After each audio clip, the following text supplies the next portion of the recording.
An affair, a murder, and a glove. How obsession led to the shocking fatal attraction case. The murder of Betty Jeanne Solomon seemed at first like a random act of violence in an otherwise peaceful suburban neighborhood, but the truth behind her death revealed a tangled web of infidelity, obsession, and betrayal. At its center was Carolyn Warmus, a young teacher whose passionate affair with Paul Solomon, Betty Jeanne's husband, turned into a deadly fixation. As investigators unraveled the mystery, they uncovered chilling evidence of a calculated plan to remove Betty Jeanne from the picture forever. Was this a case of love gone horribly wrong, or something even more sinister? Welcome to X by X Confidential, where we dive deep into the most gripping true crime stories, exploring every detail and unraveling the mysteries behind the headlines. Thank you for taking the time to watch this video. It means the world to us. What do you think about the role obsession played in this case? Could it have been prevented? Let us know your thoughts in the comments below. Don't forget to smash that like button, subscribe to the channel, and hit the bell icon so you're notified as soon as we drop our next video. Let's get into it. On January 15th, 1989, Greenburgh, New York, witnessed a tragedy that would unravel a story of betrayal, obsession, and calculated violence. Betty Jeanne Solomon, a devoted wife and mother, was found brutally murdered in her suburban home. Her death would expose the darker corners of a seemingly ordinary life, intertwining three people in a narrative of love, infidelity, and destruction. Paul Solomon and Betty Jeanne Solomon had been married for years. Together, they raised a teenage daughter, Kristen, in what appeared to be a stable, middle-class household. Paul, a sixth-grade teacher at Greenville Elementary School, was known for his approachable demeanor and charm. Betty Jeanne, his wife, was intelligent, loving, and fiercely committed to her family. Yet beneath the surface, their marriage was strained. Paul grew restless, yearning for something he felt was missing, while Betty Jeanne focused on keeping her family together despite the growing emotional distance between them. In 1987, Paul met Carolyn Warmus, a 25-year-old teacher who had recently joined the faculty at Greenville Elementary School. Carolyn came from a privileged background, the daughter of a self-made millionaire. Her childhood, however, was marked by instability. Her parents' bitter divorce left her longing for emotional security and approval. Carolyn was bright, attractive, and ambitious, with a magnetic personality that masked deep insecurities. She admired Paul's maturity and confidence, and he, in turn, was drawn to her youthful energy and attention. What began as casual flirtation quickly escalated into an affair. For Paul, Carolyn was an escape from the monotony of his domestic life, a secret indulgence that reignited his sense of vitality. For Carolyn, however, the relationship meant much more. She became infatuated, envisioning a future with Paul as her partner. Betty Jeanne, in Carolyn's eyes, was an obstacle, a problem to be solved. Paul and Carolyn's affair intensified over time, but it was far from smooth. Carolyn's demands for more of Paul's time and commitment began to strain the relationship. Paul, unwilling to leave his wife and disrupt his family, tried to placate Carolyn without making significant changes. His reluctance only deepened her obsession. Carolyn wanted more than fleeting moments of passion. She wanted Paul entirely, and she was willing to eliminate anything or anyone standing in her way. Betty Jeanne, though unaware of the full extent of her husband's infidelity, began to sense the growing divide in their marriage. Paul's frequent absences and emotional withdrawal did not go unnoticed. While she likely suspected something was amiss, she chose to focus on her family and hope to weather the storm. Her resilience and dedication to her marriage, however, made her a target in Carolyn's mind. Carolyn did not see Betty Jeanne as a person, but as a barrier to her own happiness. In the weeks leading up to the murder, Carolyn's actions became increasingly calculated. She purchased a .25 caliber handgun, claiming it was for self-defense. On the day of the murder, she called a gun shop in New Jersey to inquire about ammunition for the weapon. While she maintained an outward appearance of normalcy, her fixation on Paul and her growing frustration with his indecisiveness consumed her. It became clear that Carolyn was no longer willing to wait for Paul to leave his wife voluntarily. She began to plan. On the evening of January 15th, 1989, Betty Jeanne was alone at home. Paul had left earlier, telling his wife he needed to grade papers, but he was secretly meeting Carolyn at a hotel. At At some point during the evening, an intruder entered the Solomon home. Betty Jeanne was shot 9 times with a .25 caliber handgun. The shots were methodical and deliberate, ensuring there would be no chance of survival. There were no signs of forced entry, suggesting that the killer either knew the victim or had caught her off guard. Paul returned home later that evening to find his wife's body lying in a pool of blood. Overcome with shock, he called the police, but in his panic, provided the wrong address, delaying their arrival. When authorities finally arrived at the scene, they were met with a gruesome sight. Betty Jeanne's lifeless body bore the evidence of a violent, premeditated attack. The tranquil suburban home had become a crime scene. As the investigation unfolded, Paul was questioned thoroughly. His initial statements were inconsistent, a detail that raised the eyebrows of investigators. His alibi, while eventually verified, was troubling. Paul admitted to spending time with Carolyn Warmus, his 25-year-old lover, at a hotel on the evening of his wife's murder.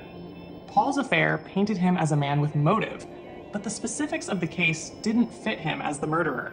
No forensic evidence connected him to the crime scene, and his hotel stay with Carolyn provided a verifiable alibi.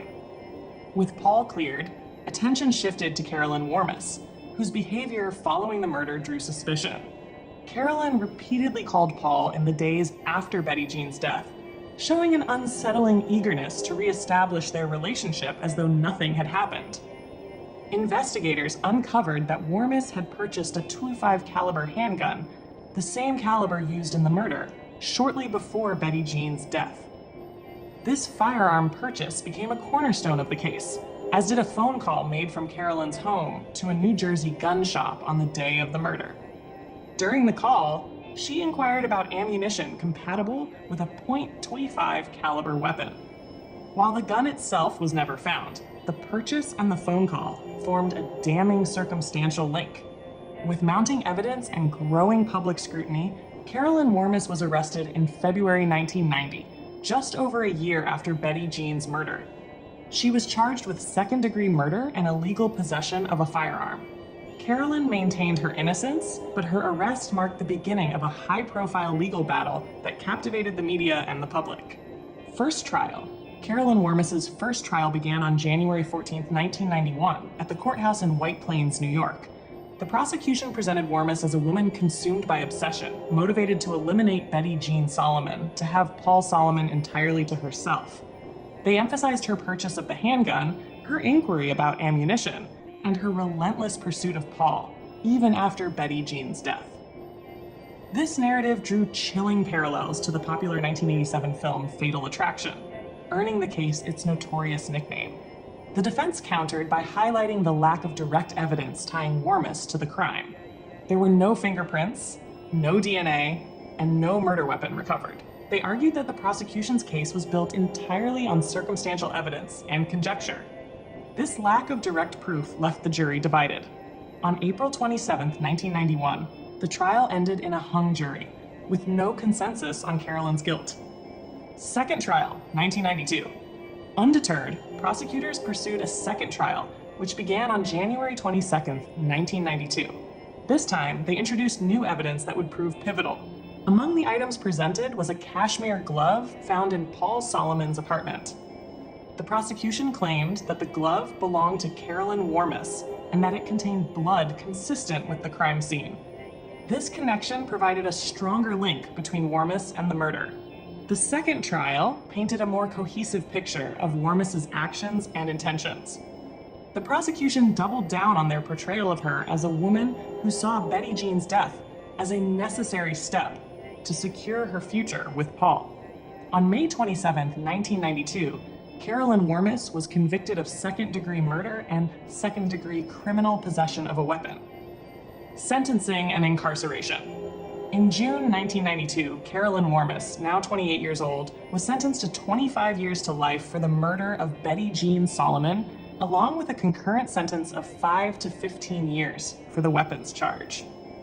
Throughout the sentencing, Warmus maintained her innocence, insisting that she had been wrongfully convicted.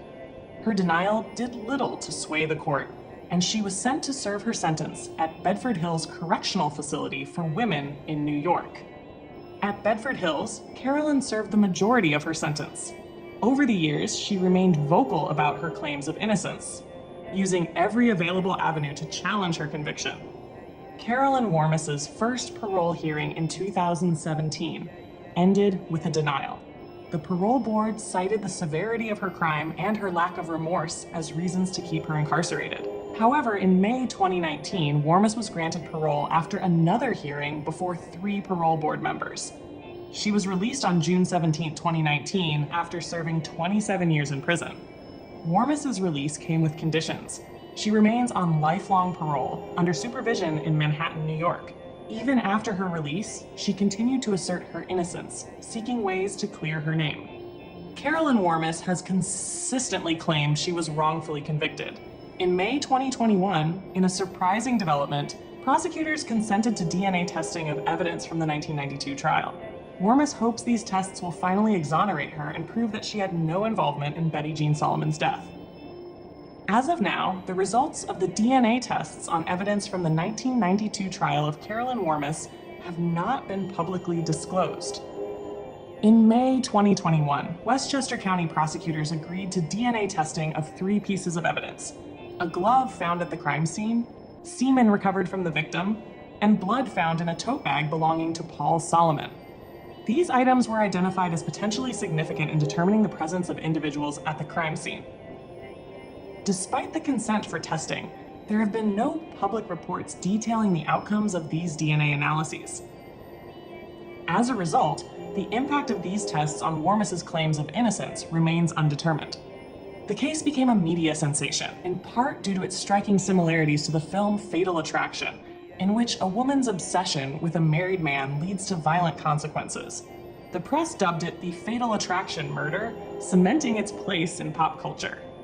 The case inspired 2 television movies and a book, ensuring its legacy as one of the most infamous murder trials of the 20th century. The murder of Betty Jeanne Solomon and the conviction of Carolyn Warmus remain subjects of public fascination and debate.